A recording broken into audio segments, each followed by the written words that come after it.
नमस्कार मंडळी, सी आणि माझी रेसिपीमध्ये तुमचं स्वागत आहे. तुम्हालाही काहीतरी टेस्टी खायचं असेल तर ही रेसिपी तुम्ही नक्की ट्राय करा. त्यासाठी वांग्याला तेल लावून छान असं भाजून घ्यायचं. त्यानंतर एक कांदा घ्यायचा, त्याला आपल्याला बारीक असं कट करून घ्यायचं आहे. सी आणि माझी रेसिपीला सबस्क्राईब नसेल केलं तर नक्की करा. या चॅनलवर खूप साऱ्या गावरान पद्धतीच्या रेसिपी आहेत, त्याही तुम्ही बघू शकता. हा कांदा आपल्याला बारीक कट करून घ्यायचा आहे. लहान मुलांसाठीही खूप पौष्टिक अशा रेसिपी आहेत, त्याही तुम्ही जाऊन बघू शकता. त्यासाठी पहिले सी आणि माझी रेसिपीला नक्की सबस्क्राईब करा.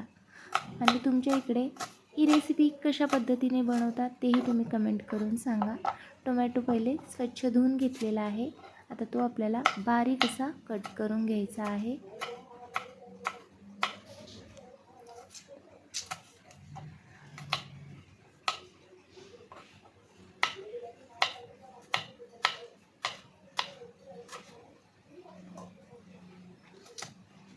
आता टोमॅटो कट करून झालेला आहे.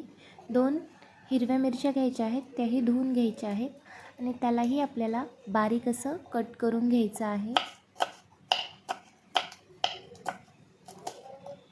10-12 लसणाच्या पाकळ्या घ्यायच्या आहेत निसून, त्याही आपल्याला अशा कुटून घ्यायच्या आहेत. थोड्याशा जाडसरच कुटून घ्यायच्या आहेत. याची टेस्ट आपल्याला खूप छान लागते. त्यामुळे कोथिंबीर स्वच्छ धुवून बारीक कट करून घ्यायचं आहे.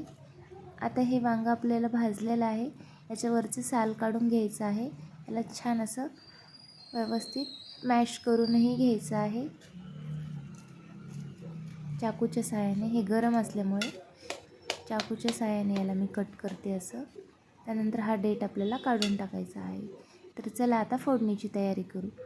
सर्वप्रथम आपण तेल घातले आहे पॅनमध्ये, त्यानंतर राई घातली आहे, जिरं, आता लसणाच्या जाडसर अशा कुटलेल्या पाकळ्या घालायच्या आहेत. छान असं याला परतून घ्यायचं आहे रंग चेंज होईपर्यंत. रंग चेंज झाला की यामध्ये आपल्याला एक हिरवी मिरची घालायची आहे. त्यानंतर आपण बारीक कट केलेला कांदा यामध्ये ॲड करणार आहोत. त्यालाही छान असं परतून घेणार आहोत. कांदा परतून झाला की यामध्ये आपण बारीक चिरलेला टोमॅटो ॲड करून घेणार आहोत. आता रंग चेंज झाला, यामध्ये टोमॅटो ॲड करते. यालाही छान आपल्याला 1 मिनिट परतून घ्यायचं आहे. त्यानंतर आपल्याला यामध्ये मसाले ॲड करायचे. लाल तिखट, कांदा लसूण मसाला, हळद घालायची इंचीची. त्यानंतर चवीनुसार आपल्याला यामध्ये मीठ घालून घेणार आहोत.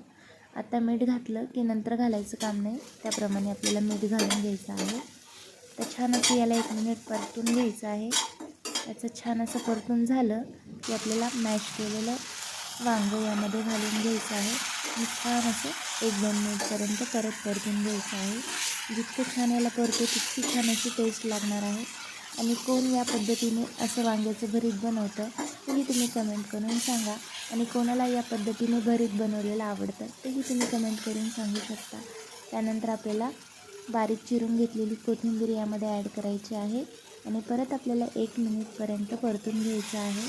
त्यानंतर छोटंसं लिंबू कट करून घेतलं होतं, तेही यामध्ये आपल्याला थोडंसं ॲड करायचं आहे. आता हे परतून झालं की यामध्ये आपण लिंबू ॲड करणार आहोत.